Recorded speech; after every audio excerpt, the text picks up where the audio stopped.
So I had to come back to the Amazon, excuse me, I'm saying Amazon, the Apple and Android wars.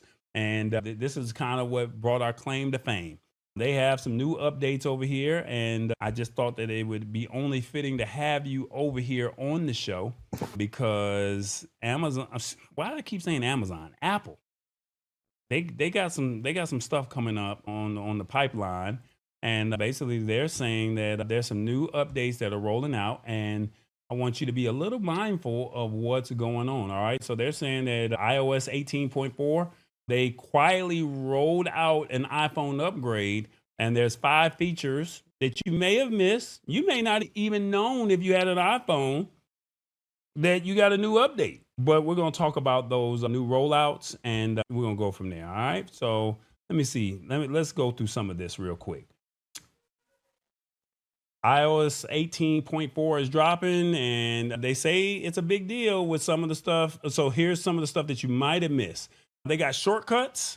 They're saying that they're getting smarter. They beefed up the shortcuts app so you can mess with the settings in apps like Safari, Maps, and News. They might be laying down some groundwork for Siri later on down the road. James, tell me what's going on with these shortcuts. Shortcuts have been around for a while.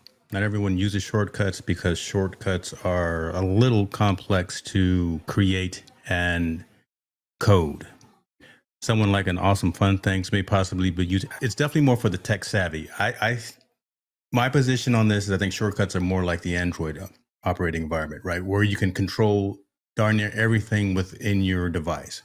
Mm-hmm. So I use shortcuts whenever like I go live, whenever I fire up my encoder, it actually runs a shortcut automatically to put my phone in do not disturb mode, to turn off external applications, to turn off all notifications. So I have an it's a macro, is essentially what a shortcut is. So I've got that set up within my environment. And you can also, like I was saying, Safari or Mail, if a trigger happens, you can specify a shortcut to go do this thing. Now that's really cool, but it's not, I don't think it's really for the majority. I think it's for the minority who are really the tech savvy, heavy device users who want to have all of that control. So 18.4, someone saying that it's a massive update, that's fake news. It's a decent update that does some decent things, but shortcuts have been around for a while. It's just being rolled out to more applications besides just the applications that are default to the iPhone. All right. Well, number 2, you get more emojis. Y'all always like the emojis when you're sending out the text messages, right? You got to have the right one. Some of you guys are limited. I don't know, maybe having some new ones that are rolling out. They said that they threw in 8 new emojis, including a tired looking smiley. Are you tired sometimes, James, and you got to throw out the emoji? Break it down. I'm always tired. Your boy lived 35,000 feet in the air, so I'm always tired. But again, this isn't groundbreaking news. We got new emojis. Okay. And that's cool. That's nice. So now you don't have to go to an external site. You don't have to go out to Giphy or somewhere else and download stickers and things to make emojis. Now they're built into the environment. Okay. Very cool. Thank you. I'm being facetious with Apple on this one right now. But so back to the first one that I was talking about, shortcuts. So again, your consumer. So someone like Tammy says, I don't use them. I don't mess with them.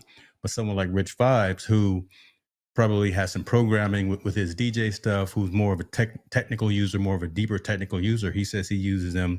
So again, it's a different kind of thing, different strokes, different folks kind of thing. But shortcuts is what it is. Emojis are cool. They're cute. Thank you. He said they cute. Thank you.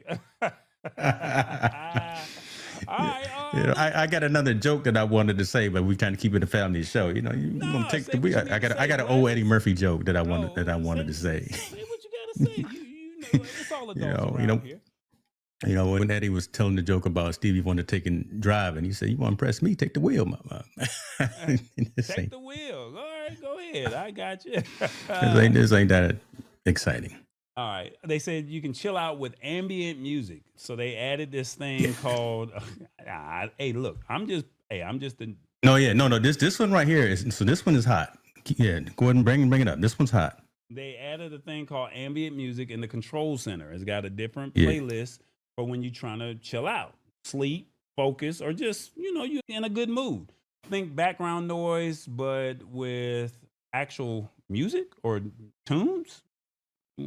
Talk to me. What you think? Yeah. All right. Tell you what, bring me on screen, man, because I want to show what's jumping off. So I got my phone up right here, and Is that through a I'm gonna bring up shortcut? my control center. So Is editing that my through? control center. I've already got one here that I have. I'm going to add controls. I'm scrolling down. You see where it says ambient music right there. So it's got a sleep playlist, a chill playlist, productivity, and well-being.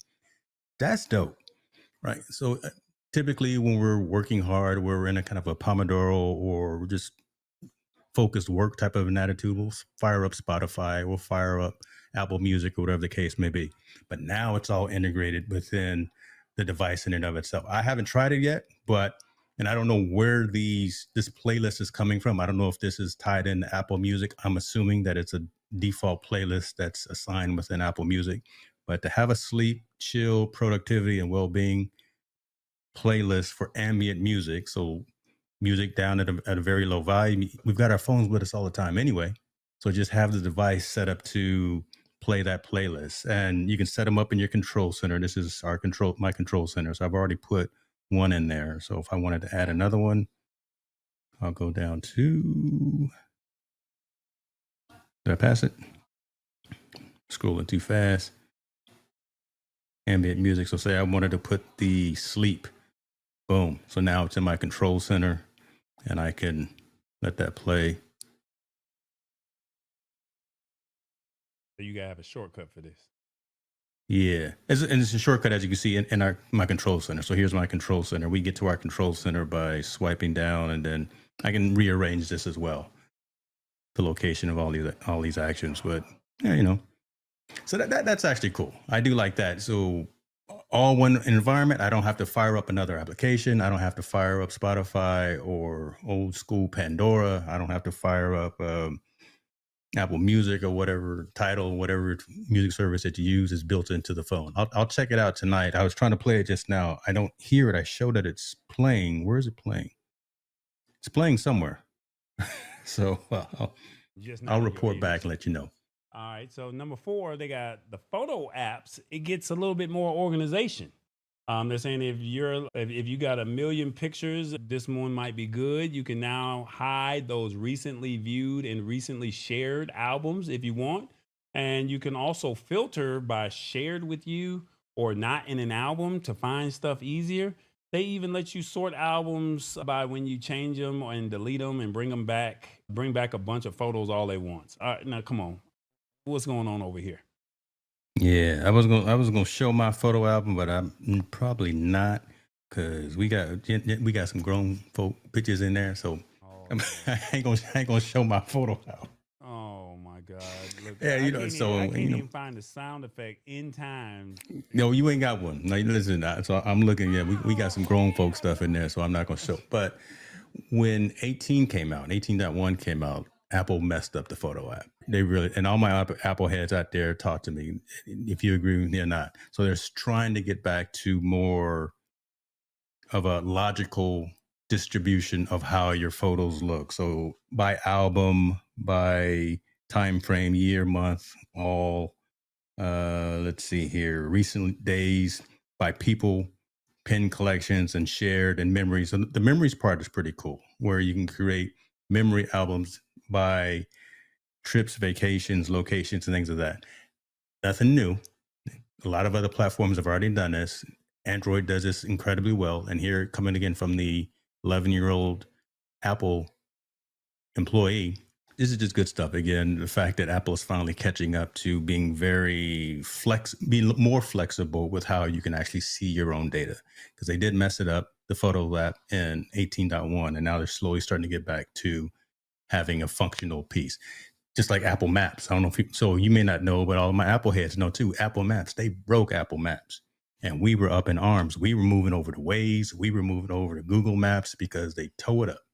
And now they're gradually getting back to a usable platform on Apple Maps as well. That's what they're doing with photos, in my opinion.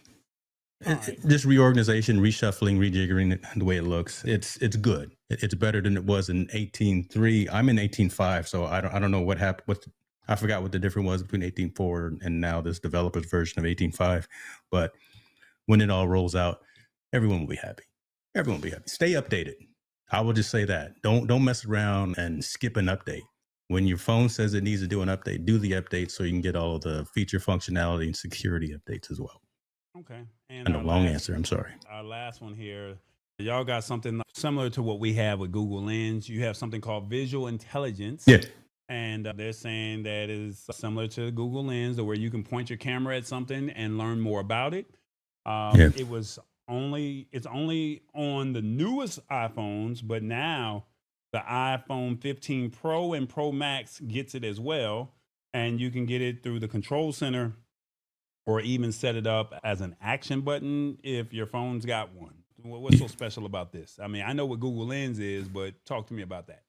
It's the same thing, same feature functionality. Apple has not, in a long time, created anything new, right? The innovation is around perfecting existing functionality. So yeah, you can have the Gemini app, you can have the Google app, you can have Google Lens, whatever it is on the Android side. You've seen that. You can circle something, take a picture of it or circle something, and then it'll go out and do a web search.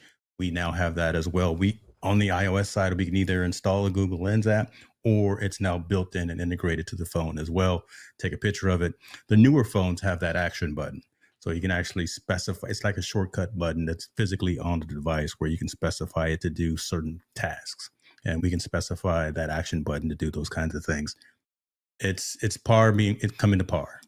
We have that functionality built in where we don't have to, where the iOS folks don't have to install a third-party app. It's built directly into the device. All right. Well, those are the 5 updates.